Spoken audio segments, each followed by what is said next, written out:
Hi everyone, thanks for coming back for part 3.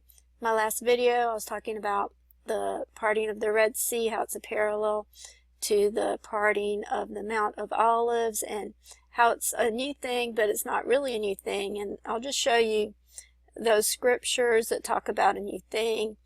Over here in Numbers 16:30 it says, "But if the Lord make a new thing, and the earth open her mouth and swallow them up, with all that appertain unto them, and they go down quick into the pit, and ye shall understand that these men have provoked the Lord."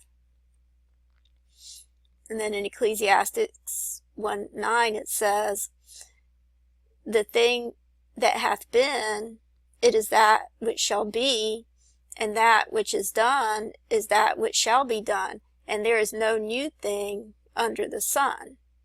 So it's not really new, but it is new because the last time it was the water splitting and the dry earth appearing, but next time it's going to be the earth splitting and the living waters running through the earth. And then in Isaiah 43:19 it says, "Behold, I will do a new thing, now it shall spring forth, shall ye not know it? I will even make a way in the wilderness and rivers in the desert." And then in Jeremiah 31:22 it says, "How long wilt thou go about, O thou backsliding daughter?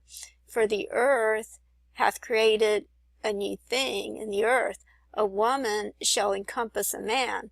And if you look at this in the Greek, you'll see that it doesn't say anything about a woman encompassing a man. So there's no mention here in the Greek text of a woman encompassing the man. It's just talking about the earth.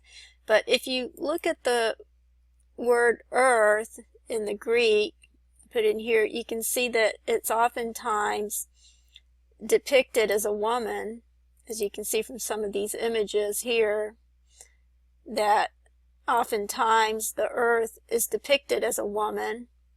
And then if you go back here to where it's talking about a new thing,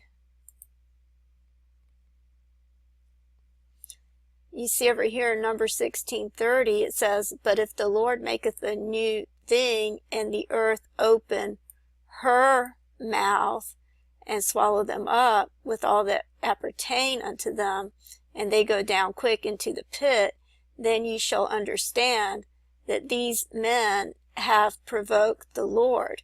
So here the earth is described as female. And also you see the mention of the pit over here.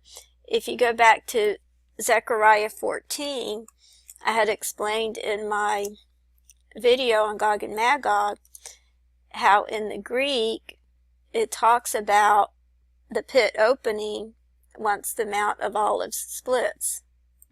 Okay, it's over here in verse 4, Zechariah 14. And you see this word right here, which is the word chaos, but this word actually means pit. And you can see that right here in Wiktionary. You see the Greek word chaos, and you see that it means abyss or chasm. And then over here in Wikipedia, you see that it means a formless or void state preceding the creation of the universe. But over here you see that it also means chasm or abyss. Okay, so once the Mount of Olives is split, in the Greek text it says there's going to be a great chasm. And this also matches up with Isaiah 14, which once again this is in chapter 14. But it says over here in verse 12, it says, "How art thou fallen from heaven, O Lucifer, son of the morning? How art thou cut down to the ground, which did weaken the nations? For thou hast said in thine heart, I will ascend into heaven, and I will exalt my throne above the stars of God. I will sit also upon the mount of the congregation in the sides of the north. I will ascend above the heights of the clouds. I will be like the Most High, yet thou shalt be brought down to hell, to the sides of the pit." And then it goes on to say, "They that shall see thee shall narrowly look upon thee and consider thee, saying, Is this the man that made the earth to tremble, that did shake the nations?" And this word narrowly in the Greek means in wonder or amazement. And the reason for that is because he's going to be cast out of the grave like an abominable branch. Over here in verse 14 it says, "But thou art cast out of the grave like an abominable branch, as a raiment of those that are slain, thrust through with a sword that go down to the stones of the pit, as a carcass trodden underfoot." So once he goes down to the pit, he's going to be cast back out like an abominable branch.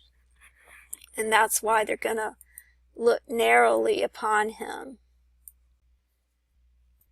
Okay, getting back to the table, another thing that I thought was interesting is how you have the word camp over here. And this actually reminded me of another Magog invasion that's described in Revelation 20. And you see over here, starting with verse 7, it says, "And when the 1,000 years are expired, Satan shall be loosed out of his prison, and shall go out to deceive the nations which are in the four quarters of the earth, Gog and Magog, to gather them together to battle, the number of whom is as the sand of the sea. And they went up on the breadth of the earth, and compassed the camp of the saints about in the beloved city, and fire came down from God out of heaven and devoured them." So again, you have another case of how there's nothing new under the sun, and everything that has been will be, just as it said in the book of Ecclesiastes.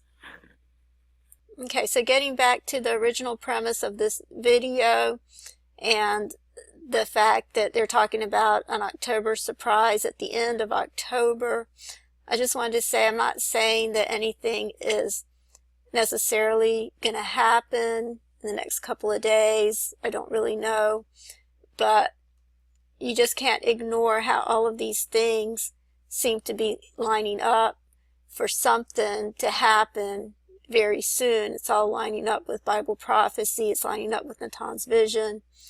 And it's lining up with what Sukkot represents in the scriptures and what's described in Zechariah 14. Whether it actually happens during the Feast of Sukkot, according to the Creator's calendar, I don't really know. No one knows the day or the hour.